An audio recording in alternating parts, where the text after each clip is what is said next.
Alabok. Iyon ang unang napansin ni Melek. Hindi ang pinong alabok ng mga pamilyar na lansangan ng Gibeon, kundi isang kulay kalawang na pula na may bahid ng luwad at lagim. Kumakapit ito sa mga gumagaralgal na katawan ang mga taong tumatakas. Ang mga nakaligtas mula sa silangan, mula sa bumagsak na lunsod ng Ai. Hindi sila umiiyak. Hindi sila humihiyaw. Ang kanilang katahimikan ay higit na nakapangingilabot kaysa sa anumang panaghoy. Ang kanilang mga mata ay hungkag, tanging sinasalamin ang imahe ng isang lunsod na dati umiral. Nakatayo si Melek sa silangang pader ng lunsod. Ang kanyang mga kamay ay mahigpit na nakakapit sa magaspang na bato. Ang hangin ng Hunyo ay hindi lang alabok ang dala, kundi isang kakaibang amoy. Amoy ng abo, ng nasunog na kahoy, at isang bagay na mas malansa. Dugo. Bago ang pulong, lumakad muna si Melek sa mga lansangan ng Gibeon. Ang lunsod ay buhay pa, ngunit may lagnat.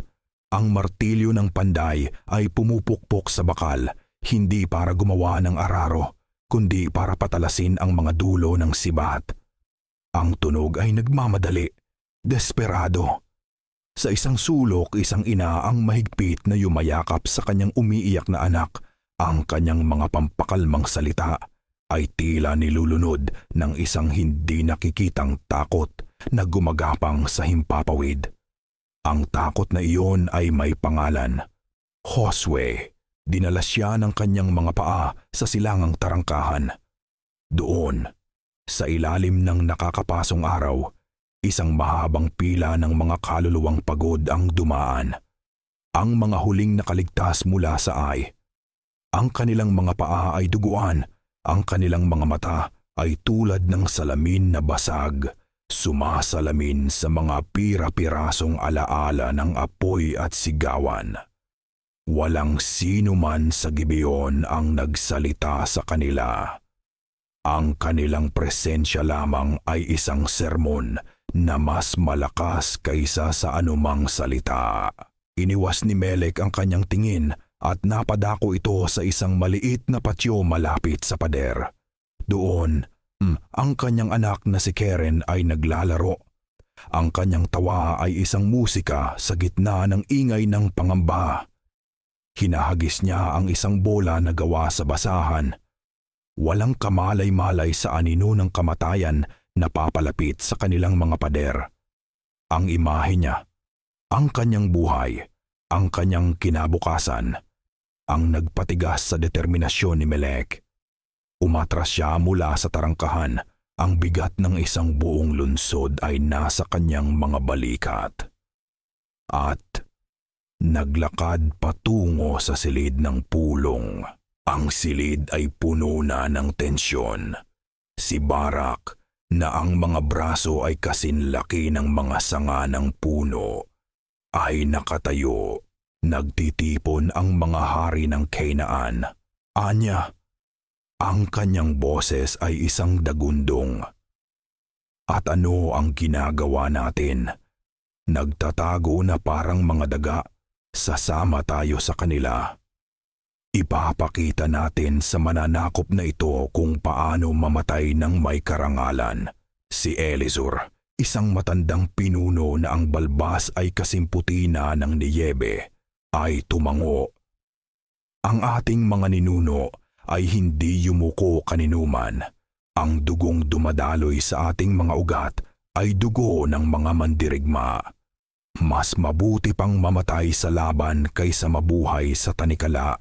Ngunit si Zimri, isang manag-iisang mangangalakal na ang mga mata ay sanay sa pagkalkula ng panganib at pakinabang, ay umiling. Ang karangalan ay hindi makakain, Elizur. At ang mga patay na mandirigma ay hindi makakapagtanggol ng ating mga pamilya. Isang pagkubkob. Ang ating mga imbakan ng pagkain ay tatagal lamang ng ilang buwan. Ang ating mga balon ay matutuyo. Ang digmaan laban sa hukbong ito ay hindi lamang pagkatalo. Ito ay pagkaubos. Dito na nagsalita si Melek. Ang kanyang boses ay kalmado ngunit may bigat. Salamat Zimri. Nakikita mo ang katotohanan. Ngunit mayroon pang isang katotohanan na mas malaki. Hindi tayo nakikipaglaban sa isang hukbo lamang. Nakikipaglaban tayo sa isang Diyos. Tumingin siya sa bawat mukha sa silid. Narinig ninyo ang mga kwento, ang nahating dagat, ang bumagsak na mga pader ng Jericho. Ito ay hindi gawa ng tao. Ang labanan sila ng harapan ay hindi katapangan. Ito ay pagpapakamatay. Kaya ano ang gagawin natin, Melek? Sarkastikong tanong ni Barak. Luluhod at maghihintay? Hindi. Sagot ni Melek. Gagawin natin ang isang bagay na hindi nila inaasahan. Isang bagay na mas matapang kaysa sa pagwagayway ng espada. Huminga siya ng malalim. Lilinlangin natin sila. Ang salitang iyon ay lumapag sa gitna ng silid na parang iksang bato. Lumilikha ng mga alon ng pagkabigla. Kasinungalingan, kahihiyan, sigaw ni Barak. Si Elisur ay napailing sa pagkasuklam. Oo, sagot ni Melek, itinaas ang kanyang boses. Ito ay kasinungalingan at ito ay kahihiyan. Ngunit tatanungin ko kayo, ano ang mas gugustuhin ninyo? Ang mamatay na may karangalan habang ang inyong mga anak ay nagiging abo? O ang mabuhay sa kahihiyan ngunit makitang lumalaki ang inyong mga anak? Hahayaan ng ibang hari na magsakripisyo ang kanilang mga tao para sa kanilang karangalan. Ako, isasakripisyo ko ang aking karangalan para sa aking mga tao. Ang silid ay muling bumagsak sa katahimikan. Ang mga salita ni Melek ay tumama sa kanilang pinakamalalim na takot.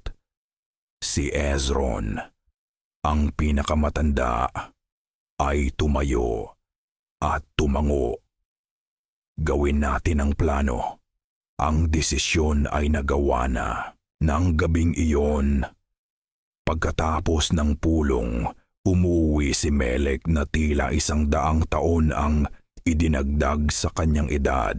Naabutan niya ang kanyang asawang si Leah na naghihintay. Ang ilawan sa kanyang tabi ay nagbibigay ng mahinang liwanag sa kanyang nababahalang mukha.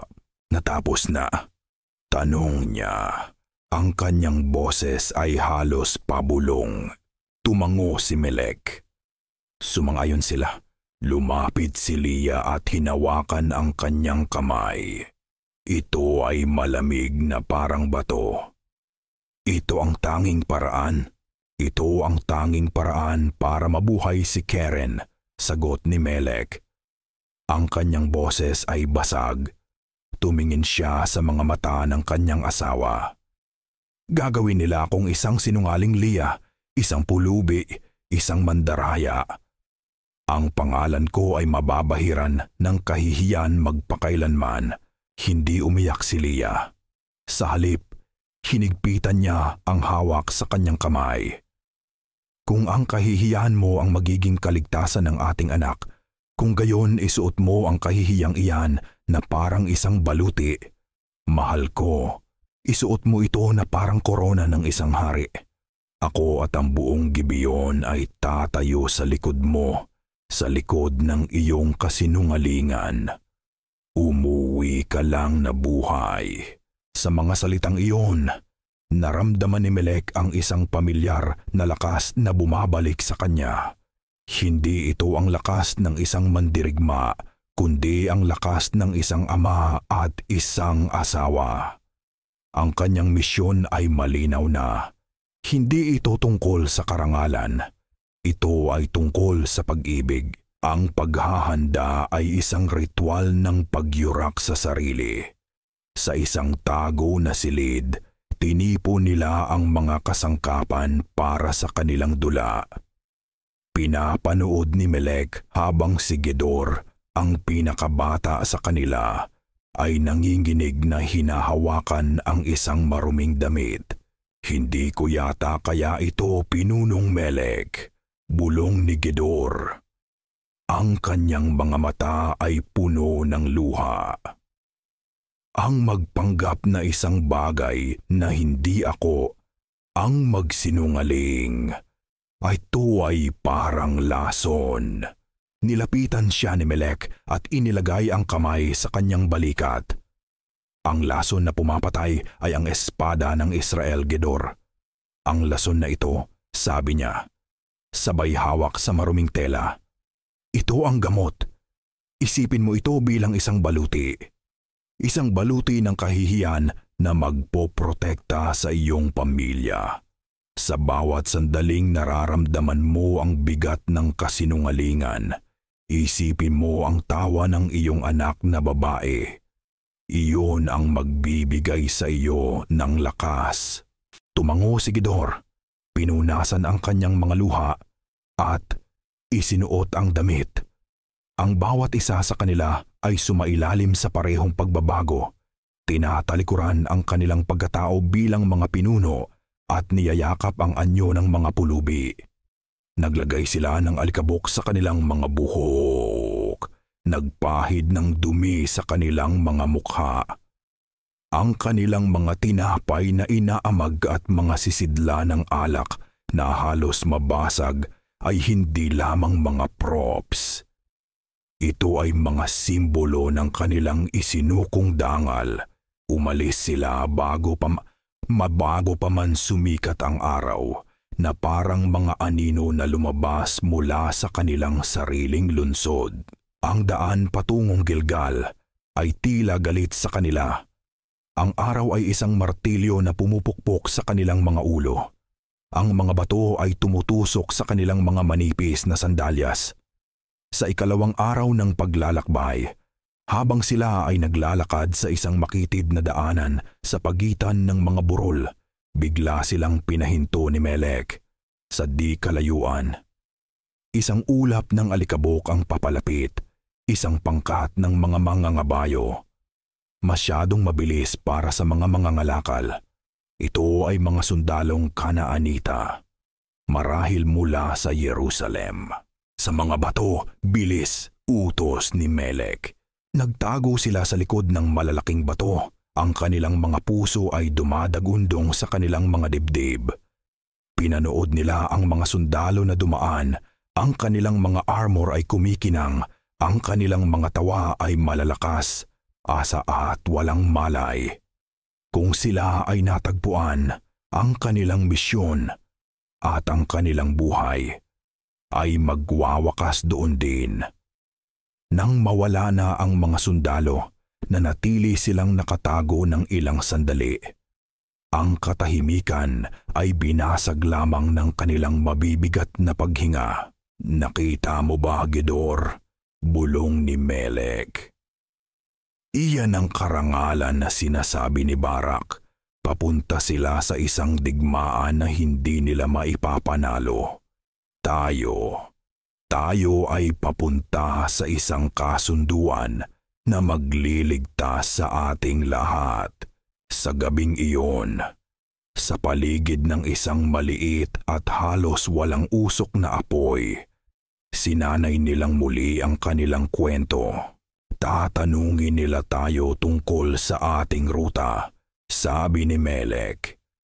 Hindi tayo maaaring dumaan sa mga lungsod ng Canaan.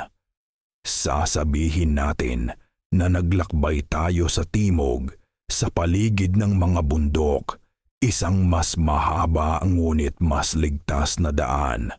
Paano kung tanungin nila ang pangalan ng ating hari? Tanong ng isa pa. Wala tayong hari, sagot ni Melek.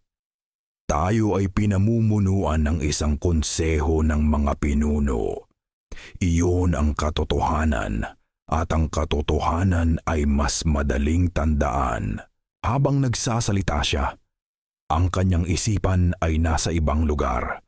Siya ay nagtuturo sa kanila kung paano magsinungaling, ngunit ang kanyang pinakamalaking takot ay hindi ang mga tanong ni Josue, kundi ang pananahimik ng Diyos ni Josue. Paano kung ang Diyos na ito ay bumulong ng katotohanan sa kanyang propeta? Ang bawat hakbang nila ay isang pagsusugal hindi lamang laban sa talino ng tao, kundi laban sa kapangyarihan ng isang Diyos. Sa ikatlong araw mula sa tuktok ng isang gulod, natanaw nila ito, ang kampo ng Israel. Hindi ito isang simpleng kampo, ito ay isang gumagapang na lungsod ng mga tolda at tao na sumasakop sa kapatagan na parang isang kawan ng mga balang. Ang usok mula sa libu-libong apoy ay lumikha ng isang ulap sa ibabaw nito. Ang disiplina ay kitang-kita kahit sa malayo. Ito ang makina ng digmaan na nagpabagsak sa Jericho at Ai. Ang lahat ng kanilang pagsasanay, ang lahat ng kanilang tapang na ipinilit, ay tila natunaw sa harap ng tanawing iyon. Naramdaman ni Melek ang takot ng kanyang mga kasama. Huminga siya ng malalim. Ang bigat ng kanilang mga buhay ay nakapatong sa kanyang mga balikat. Lumingon siya sa kanila. Ang kanyang mukha ay isang perpektong maskara ng pagod at determinasyon. Tandaan ninyo kung bakit tayo narito, wika niya. Ang kanyang boses ay naging kanilang angkla sa dagat ng takot. Huwag kalimutan ang mga mukha ng inyong mga anak. Mula ngayon, tayo ay hindi na mga pinuno ng Gibeon.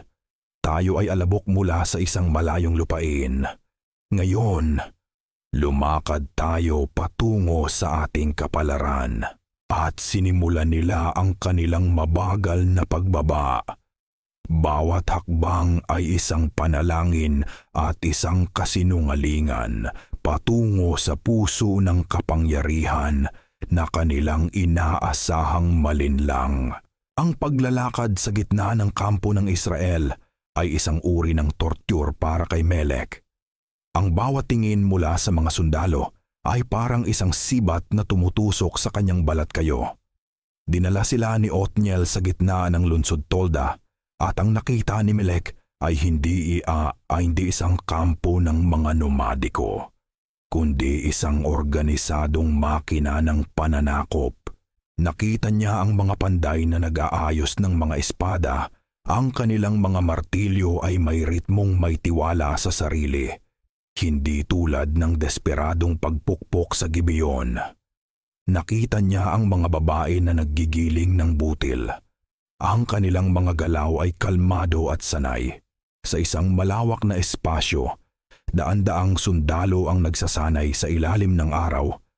Ang kanilang mga galaw ay sabay-sabay na parang iisang katawan. At sa pinakasentro ng lahat, nakatayo ang isang natatanging tolda, mas malaki at mas banal kaysa sa iba, ang tabernakulo. Isang haligi ng ulap ang nakatayo sa ibabaw nito, isang tahimik na saksi sa lahat ng nangyayari. Dito, naramdaman ni Melek ang presensya ng Diyos ng Israel at isang panginginig ang gumapang sa kanyang gulugod. Ang tolda ni Josue ay malaki ngunit simple. Sa loob, ang hangin ay puno ng amoy ng katad at lumang papiro. Si Josue ay nakatayo sa harap ng isang mesa na puno ng mga mapa. Ang kanyang mukha ay nagpapakita ng pagod ng isang pinuno, ngunit ang kanyang mga mata ay matalas pa rin. Kasama niya ang mga pinuno ng mga tribo at si Finehas, ang binatang pari.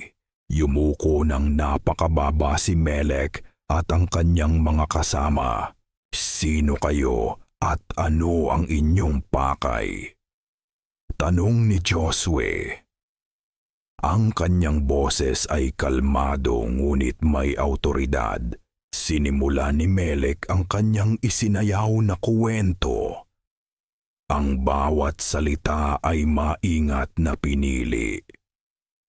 Kami ay iyong mga abang lingkod. mula sa isang napakalayong lupain.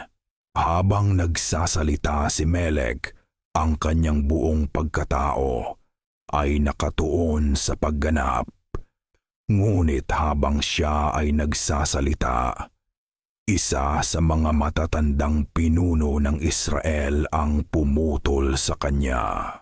Kung kayo'y taga-malayo, tanong ng pinuno, ano ang balita mula sa mga hari sa disyerto?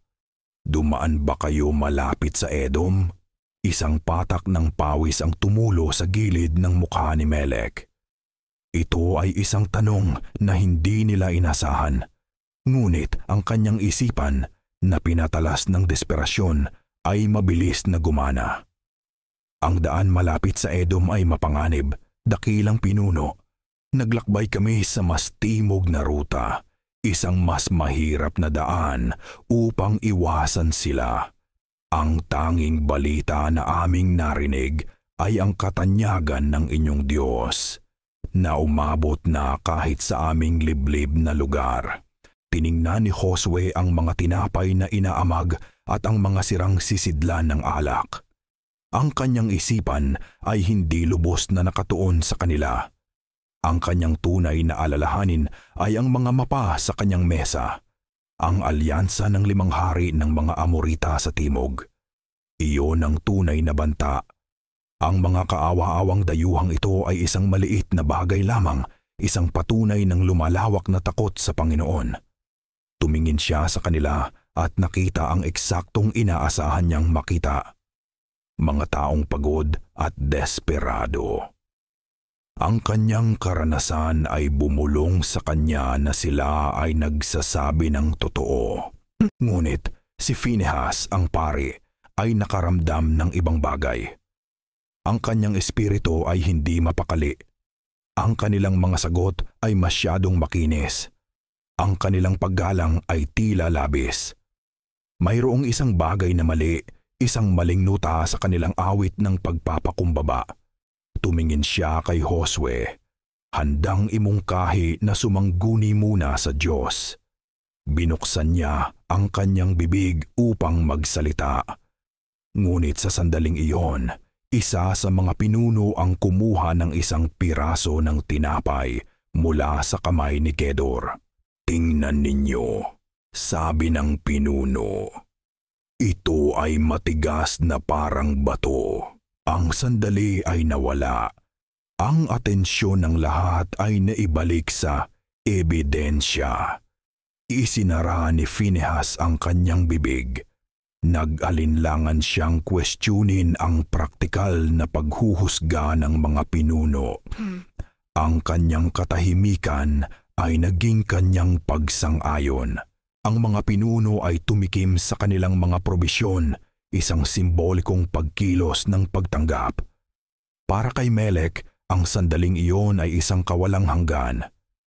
Napanood niya ang piraso ng inaamag na tinapay na papalapit sa bibig ng pinuno ng Israel. Iyon ang bunga ng kanyang kasinungalingan at ngayon, ito ay tatanggapin bilang katotohanan. Nang ginuya at nilunok ito ng pinuno, isang alon ng ginhawa ang bumuhos kay Melek. Napakalakas nito na halos manghina ang kanyang mga tuhod. Ang sumpaan ay ginawa.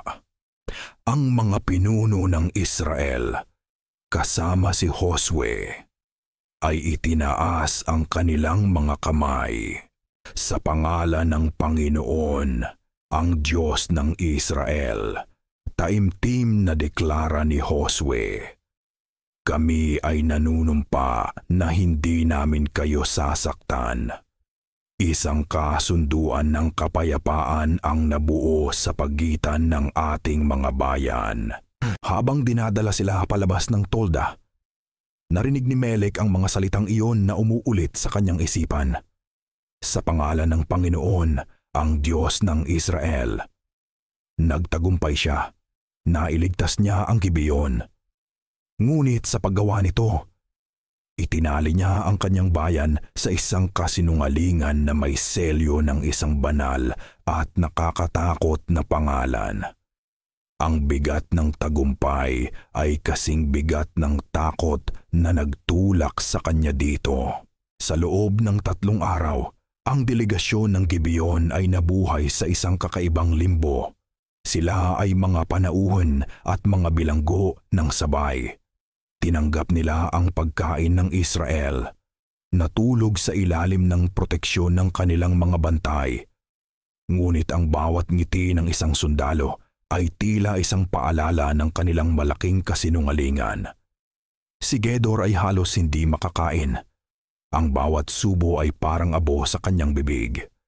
Tanging si Melek lamang ang nanatiling kalmado sa panlabas.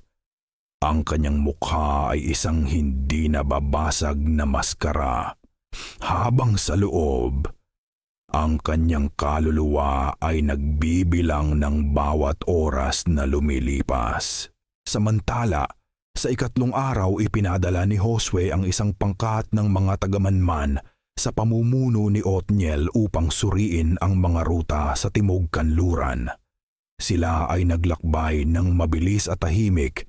Ang kanilang mga mata ay sanay na sa paghahanap ng panganib sa bawat burol at lambak. Habang papalapit sila sa kaburulan, nakakita sila ng isang pastol na nagpapastol ng kanyang mga tupa. Sumainyo ang kapayapaan, bati ni Othniel. Sabihin mo sa amin, anong mga lunsod ang nasa unahan?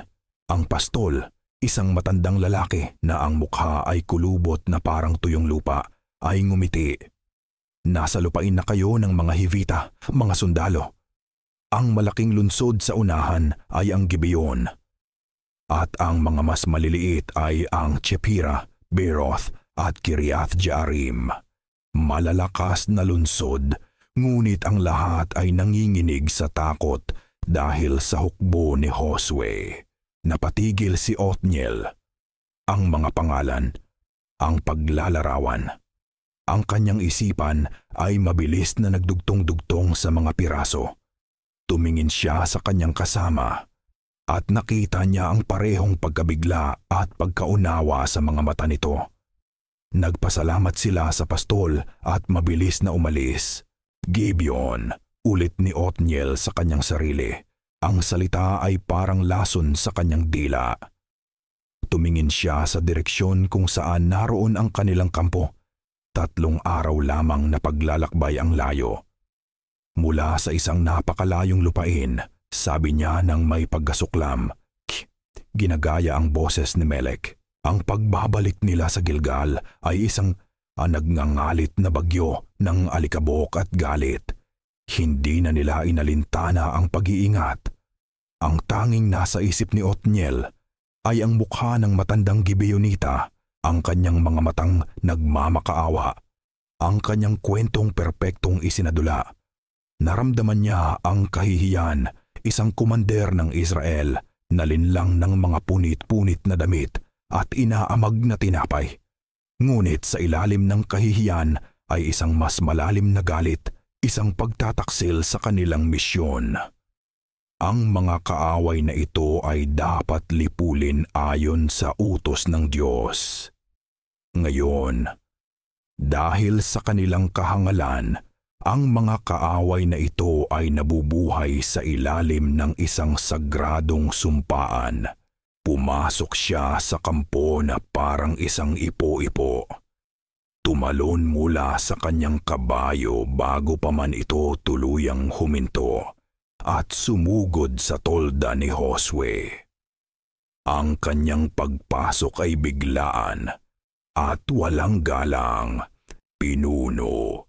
Sigaw niya ang kanyang hininga ay putol-putol.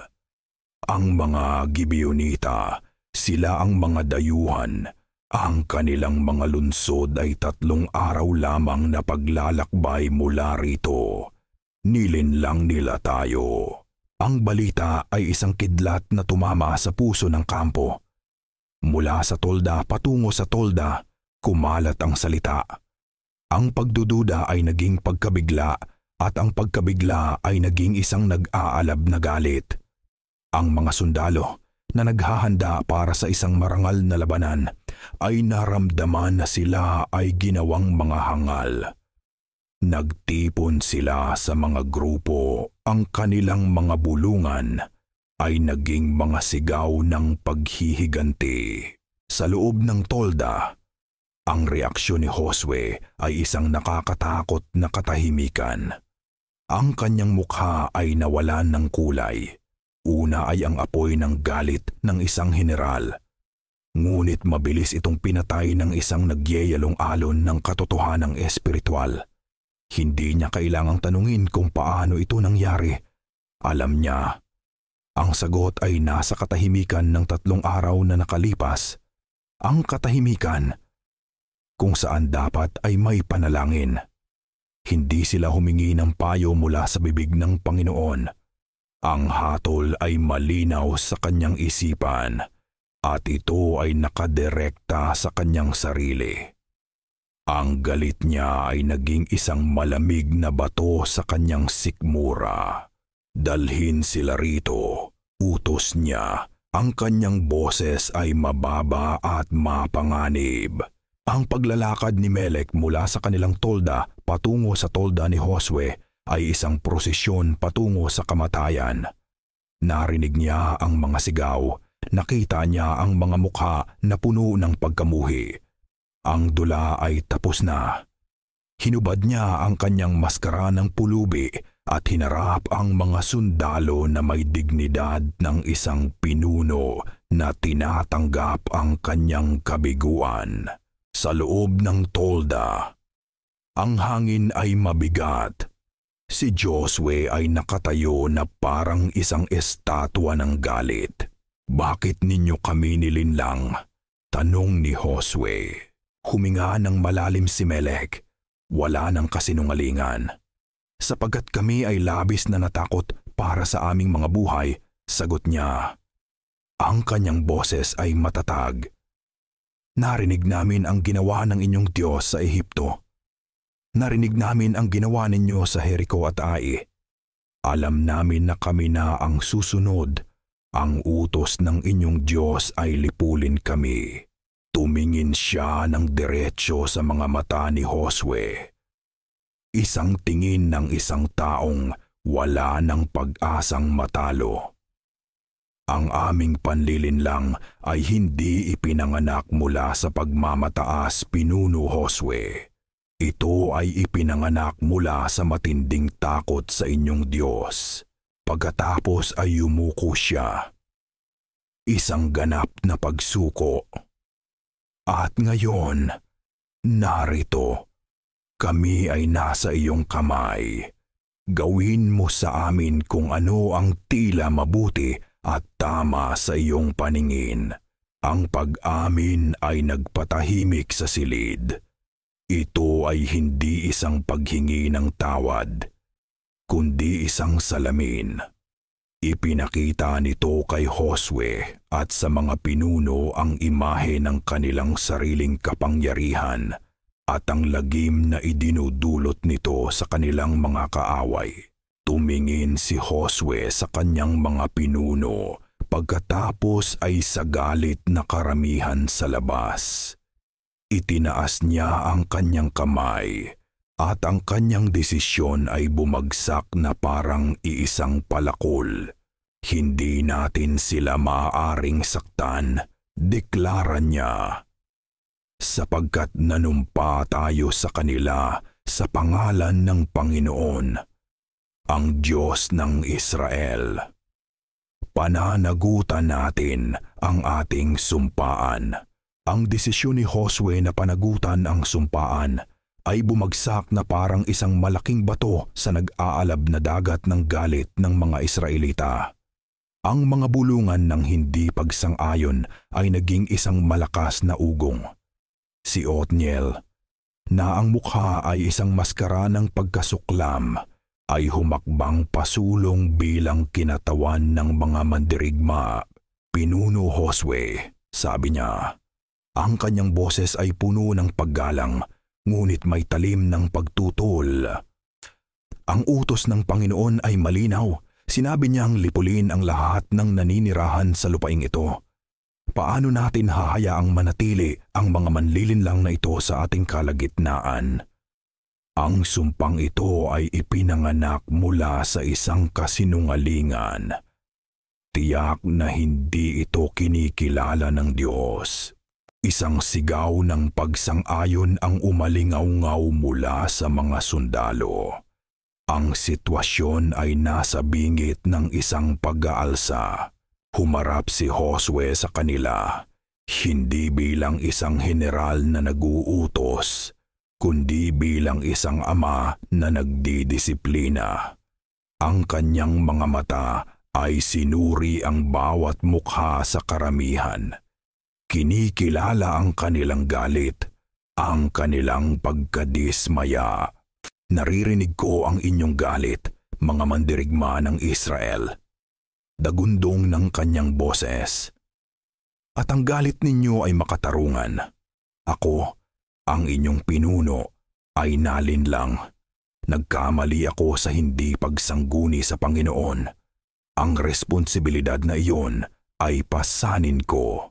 Huminto siya. Hinayaan ang kanyang pag-amin na lumubog. Ngunit ang tanong ay hindi na tungkol sa kanilang kasinungalingan. Ito ay tungkol sa ating katapatan. Anong uri tayo ng bayan kung ang isang sumpang ginawa sa pangalan ng Panginoon, ang Diyos ng mga hukbo, ay babaliin natin na parang isang tuyong sanga? Sasabihin ng ibang mga bansa, ang Diyos ng Israel ay walang isang salita. Ang kanyang mga tao ay mga manloloko na gumagamit ng kanyang pangalan ng walang kabuluhan. Ang ating karangalan ay nakatali sa kabanalan ng kanyang pangalan. Itinaas niya ang kanyang kamay. Hindi natin sila papatayin sapagkat ang ating sumpaan ay pipigilan ang puot ng Diyos na bumagsak sa atin. Ngunit hindi rin sila makakatakas sa mga bunga ng kanilang panlilinlang. Ipinatawag niyang muli si Melek at ang mga Gibeyonita. Sila ay tumayo sa harap ng buong kapulungan. Ang kanilang mga mukha ay maputla, ngunit determinado. Tumingin si Josue kay Melek, hindi na may galit, kundi may malamig na awtoridad ng isang hukom. Melek ng Gibeon, dahil ginamit ninyo ang panlilinlang upang iligtas ang inyong mga buhay, kayo ngayon ay isinumpa. Kayo at ang inyong mga inapo ay hindi na magiging isang malayang bayan.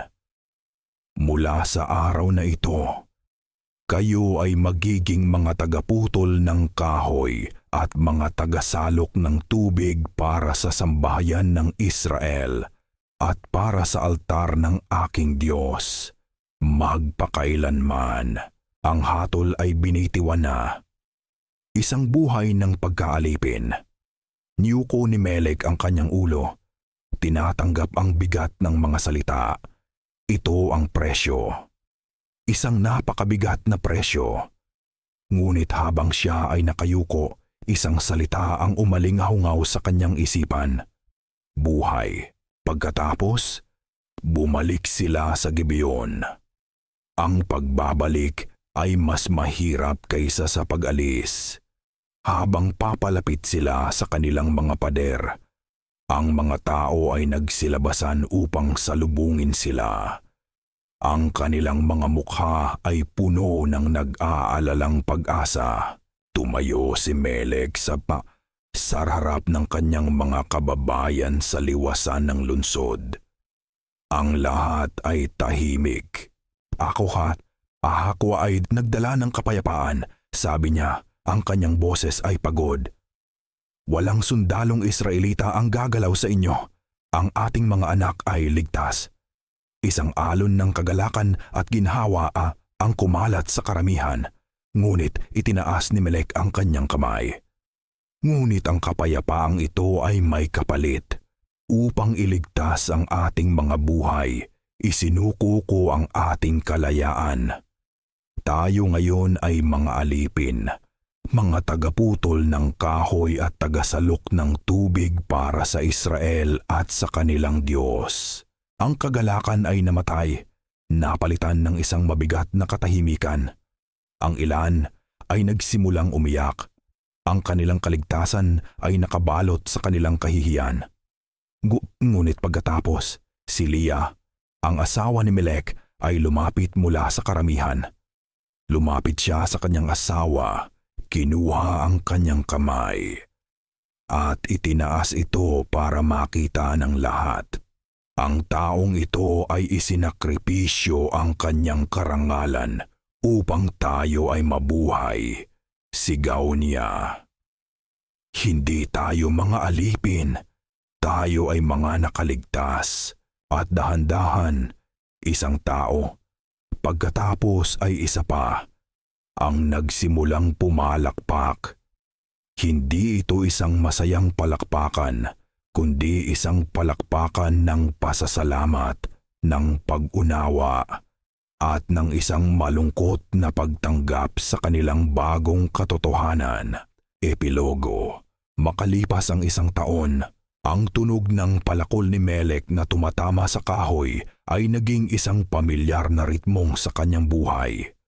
Bawat araw siya at ang iba pang mga lalaki ng Gibeon ay nagpuputol ng kahoy sa mga kagubatan para sa walang katapusang pangangailangan ng altar sa tabernakulo. Ito ay isang mahirap na trabaho, ngunit habang pinapanood niya ang usok mula sa mga handog na sinusunog na umaakyat sa langit, naramdaman niya ang isang kakaibang koneksyon. Ang kanyang pagod ay nagpapaninga sa apoy ng isang Diyos na parehong kinatatakutan at pinaglilingkuran niya ngayon. Sa balon, si Leah ay pumipila kasama ng mga babaeng Israelita. Noong una, ang hangin ay puno ng tensyon at pagdududa. Ngunit sa paglipas ng mga buwan, ang mga salita ay nagsimulang mamuo. Una ay tungkol sa panahon, pagkatapos ay tungkol sa mga anak. Ang kanilang mga buhay na dating magkahiwalay ay nagsimulang maghabi sa isa't isa sa pamamagitan ng mga pang-araw-araw na gawain ng pamumuhay. Isang hapon, habang si Melek ay nagpapahinga, lumapit ang kanyang anak na si Keren. Dala ang isang sisidlan ng malamig na tubig. Ang kanyang mga mata ay maliwanag, ang kanyang tawa ay malaya. Walang anino ng takot sa kanya.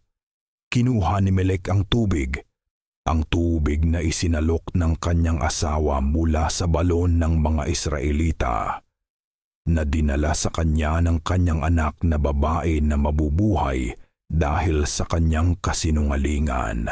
Uminom siya ng malalim. Ang lasa ay hindi lasa ng pagkaalipin. Ito ay lasa ng pag-ibig, ng sakripisyo, at ng isang mapait ngunit mahalagang tagumpay.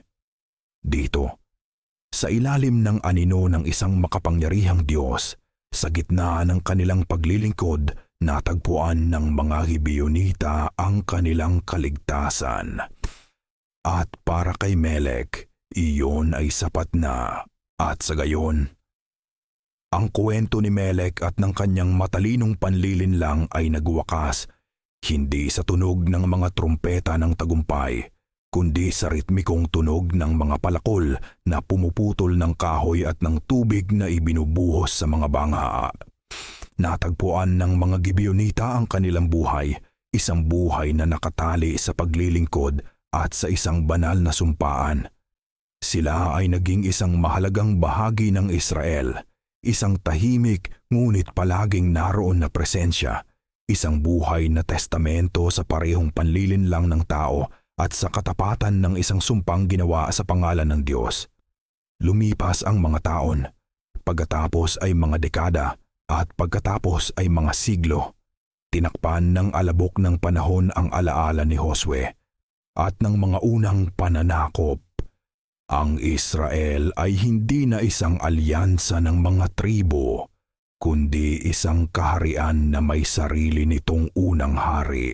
Ang mga bagong henerasyon ng mga Gibeonita ay isinilang, lumaki at namatay sa kanilang papel bilang mga lingkod ng tabernakulo, at ang kwento ng kanilang mga ninuno ay naging isang malayong alamat.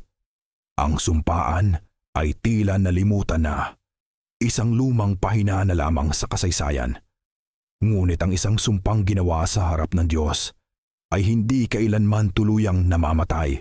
Ito ay natutulog lamang. At pagkatapos, sa ilalim ng pamumuno ng isang masigasig ngunit trahedyang hari na nagngangalang Saul, ang sinaunang sumpang iyon ay sinira. Sa isang maling pagsisikap na dalisayin ang bansa, itinuon ni Saul ang kanyang espada laban sa mga Gibeonita. Ang mga lingkod na namuhay ng payapa sa loob ng daan-daang taon.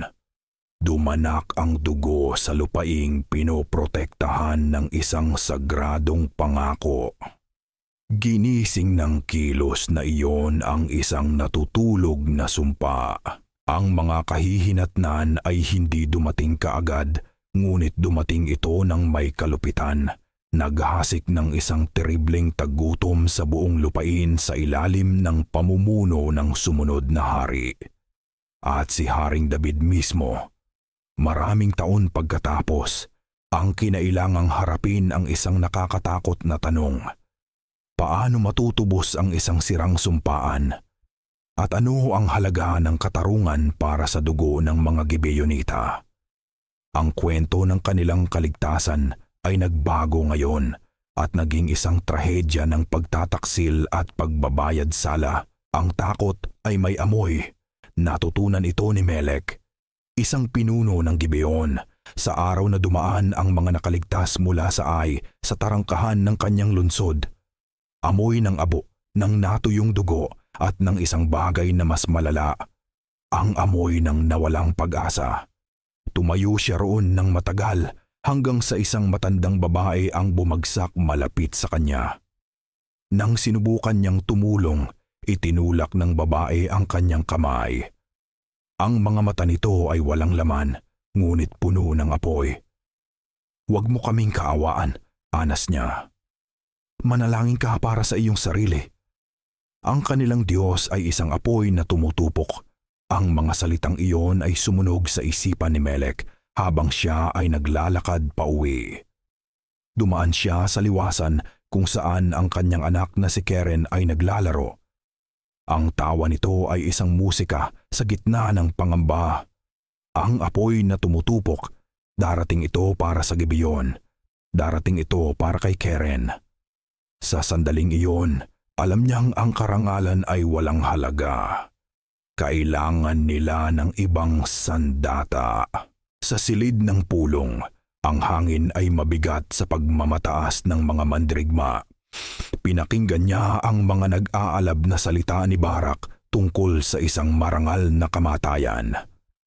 "Mas mabuti pang mamatay sa laban kaysa mabuhay sa tanikala," sigaw ni Elizur, isa pang matandang pinuno.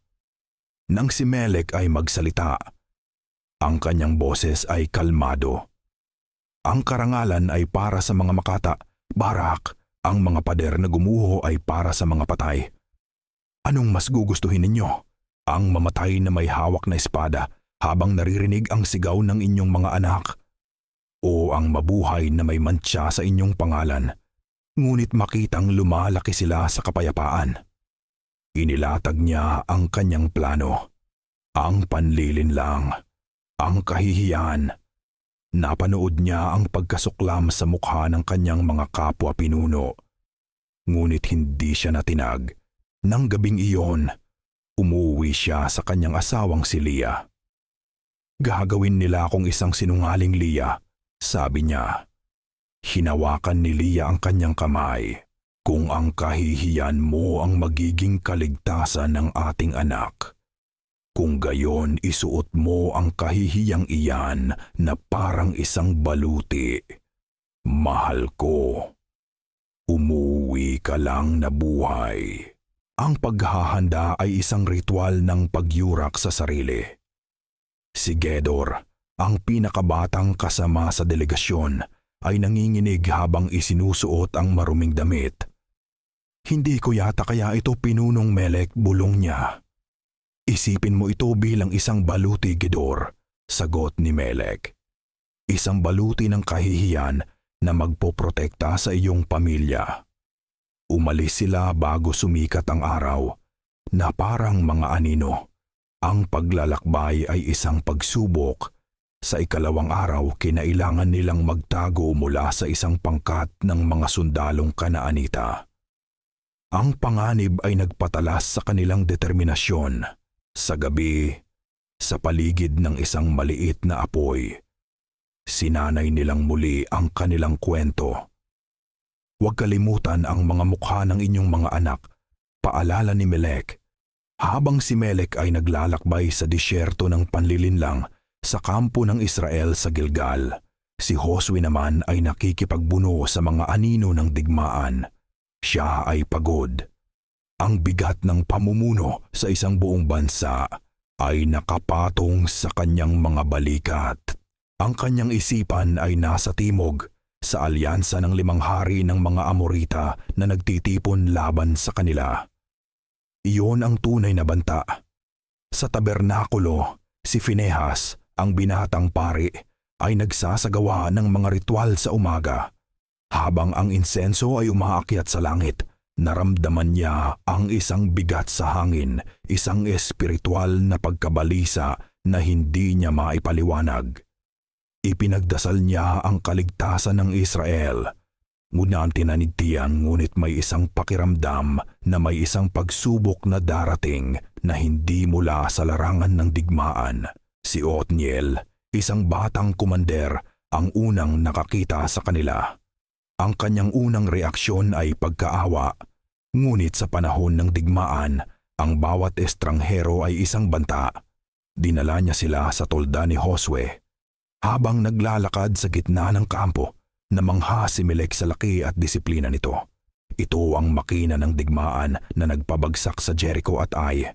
Sa sentro, ang tabernakulo ay nakatayo, isang tahimik na paalala ng kapangyarihan sa likod ng hukbong ito.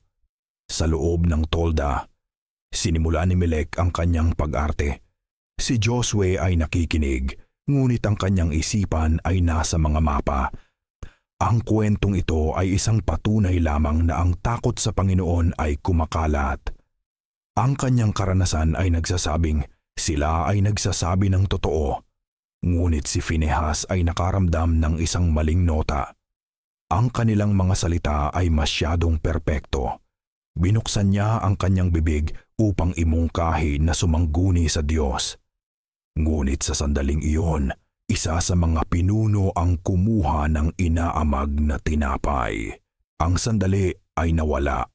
Nanahimik si Finehas, isang katahimikan na pagsisisihan niya.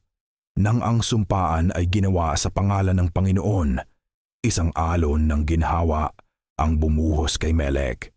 Ngunit sa ilalim nito, isang malamig na takot. Itinali niya ang kanyang bayan sa isang kasinungalingan na may selyo ng isang banal na pangalan. Sa ikatlong araw, natuklasan ni Othniel ang katotohanan mula sa isang pastol malapit sa Gibeon. Ang kanyang pagbabalik sa Gilgal ay isang bagyo ng galit. "Pinuno, nilinlang nila tayo," sigaw niya. Ang balita ay kumalat na parang apoy. Ang mga sundalo ay nagtipon, sumisigaw ng paghihiganti. Sa loob ng tolda, ang galit ni Josue ay tahimik ngunit nakakatakot. Ngunit higit sa galit, naramdaman niya ang bigat ng kanyang pagkukulang. Hindi sila humingi ng payo mula sa bibig ng Panginoon. Ang hatol ay nakadirekta sa kanyang sarili. Nang dalhin si Melek sa sa harap niya, wala na ang pag-arte. Hinarap niya si Josue hindi bilang isang pulubi kundi bilang isang pinuno. "Kami ay labis na natakot para sa aming mga buhay dahil sa inyo," pag-amin niya. "Ang aming panlilinlang ay ipinanganak mula sa matinding takot sa inyong Diyos." Ang pag-amin ay nagpatahimik sa silid. Tumingin si Josue sa kanyang mga pinuno. "Hindi natin sila maaring saktan," deklara niya, "sapagkat nanumpa tayo sa kanila sa pangalan ng Panginoon." ang Diyos ng Israel.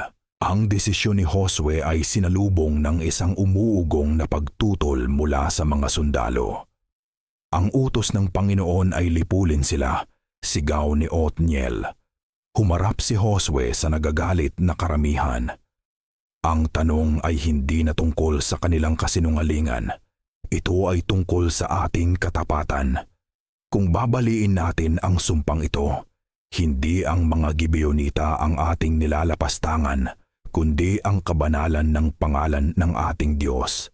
Ang kanyang mga salita ay nagpakalma sa karamihan. Pagkatapos, ibinigay niya ang hatol kay Melek. Kayo ay isinumpa. Mula ngayon, kayo ay magiging mga tagaputol ng kahoy at mga tagasalok ng tubig para sa sambahayan ng Israel at para sa altar ng aking Diyos, magpakailanman, isang buhay ng pagkaalipin. Ngunit buhay, ang pagbabalik ni Melek sa Gibeon ay mahirap. Tumayo siya sa harap ng kanyang mga tao at sinabi ang katotohanan. Iniligtas ko ang inyong mga buhay, ngunit isinuko ko ang ating kalayaan. May mga umiyak, ngunit si Leah, ang kanyang asawa, ang lumapit at itinaas ang kanyang kamay. Ang taong ito ay isinakripisyo ang kanyang karangalan upang tayo ay mabuhay, sigaw niya. Hindi tayo mga alipin, tayo ay mga nakaligtas. At dahan-dahan, ang mga tao ay nagsimulang pumalakpak hindi sa kagalakan, kundi sa pasasalamat. Ang tunog ng palakol ni Melek na tumatama sa kahoy ay naging isang pamilyar na ritmong sa kanyang buhay. Ito ay isang mahirap na trabaho, ngunit habang pinapanood niya ang usok mula sa mga hahandog sa tabernakulo, naramdaman niya ang isang kakaibang koneksyon. Ang kanyang pagod ay nagpapaninga sa apoy ng isang Diyos na parehong kinatatakutan at pinaglilingkuran niya ngayon. Sa balon, si Leah ay pumipila kasama ng mga babaeng Israelita. Ang dating tensyon ay napalitan na ng isang tahimik na routine. Sa Gibeon, si Barak ay nag-oorganisa ng mga pangkat ng mga tagaputol ng kahoy. Natagpuan ang isang bagong uri ng karangalan sa paglilingkod. Sa tabernakulo, pinapanood ni Phinehas ang mga Gibeonita at napagtanto ang lalim ng awa at paghuhusga ng Diyos. Isang hapon, habang si Melek ay nagpapahinga, lumapit ang kanyang anak na si Keren, dala ang isang sisidlan ng malamig na tubig. Ang kanyang mga mata ay maliwanag, ang kanyang tawa ay malaya. Kinuha ni Melek ang tubig at uminom ng malalim. Ang lasa ay hindi lasa ng pagkaalipin. Ito ay lasa ng pag-ibig, ng sakripisyo, at ng isang mapait ngunit mahalagang tagumpay. Dito, sa ilalim ng anino ng isang makapangyarihang Diyos, sa gitna ng kanilang paglilingkod, natagpuan ng mga Gibeonita ang kanilang kaligtasan. At para kay Melek, iyon ay sapat na.